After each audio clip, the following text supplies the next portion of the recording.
ഒരു നാടിന്റെ പേര് ഒരു ജ്യൂസിന്റെ പേരിൽ ലോകം മുഴുവൻ അറിയപ്പെട്ടു. ആ ഒരു ജ്യൂസ് കുടിക്കാനാണ് ഈ കാണായ ആളുകളൊക്കെ വെയിറ്റ് ചെയ്യുന്നത്. നമ്മളും അതിന് തന്നെയാണ് ഇവിടെ വന്നത്. 450 രൂപയെങ്കിൽ എറണാകുളത്ത് നിന്ന് കണ്ണൂർ പോയി അവിടുത്തെ ഫേമസ് ആയ 2-3 സ്പോട്ടുകൾ കവർ ചെയ്ത് നമുക്ക് തിരിച്ചു വരാന്നുള്ളതാണ്. അതിന്റെ വിശേഷങ്ങൾ നമ്മൾ അടുത്ത വീഡിയോയിൽ പങ്കുവെക്കാം. ഇതാണ് ഫേമസ് ആയിട്ടുള്ള ജ്യൂസ് കോർണറിലെ കണ്ണൂർ കോക്ടെയിൽ. ഈ ഒരു ഐറ്റം കഴിക്കാൻ വേണ്ടിയാണ് എല്ലാവരും വെയിറ്റ് ചെയ്യുന്നത്. പപ്പായയും പുഴുങ്ങിയ കാരറ്റും വാനില ഐസ്ക്രീമും പാലും പഞ്ചസാരയൊക്കെ ചേർത്തുണ്ടാക്കുന്ന കണ്ണൂർ കോക്ടെയിൽ.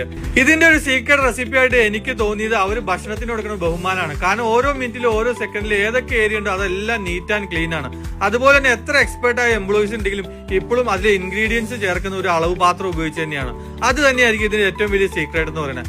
എന്തായാലും കണ്ണൂർ കോക്ടെയിൽ കുടിക്കാൻ വേണ്ടി ആഗ്രഹിച്ചാണ് നമ്മൾ കണ്ണൂർ എത്തിയത്. അതുകൊണ്ട് തന്നെ അന്നത്തെ ദിവസത്തെ ആദ്യത്തെ ഗ്ലാസ് നമുക്ക് തന്നെ കുടിക്കാൻ പറ്റിയെന്നുള്ളതാണ്. അപ്പൊ കണ്ണൂരിന്റെ ഓരോ ഫുഡ് വിശേഷങ്ങൾ പുറകെ വരും. അഭിപ്രായങ്ങൾ കമന്റ് ചെയ്യാൻ മറക്കണ്ട കേട്ടോ. അപ്പൊ ഇത് നമ്മുടെ കാൽടെക്സിലുള്ള കണ്ണൂർ കോക്ടെയിലാണ്. ഗൂഗിളിൽ ലൊക്കേഷൻ ഉണ്ട്.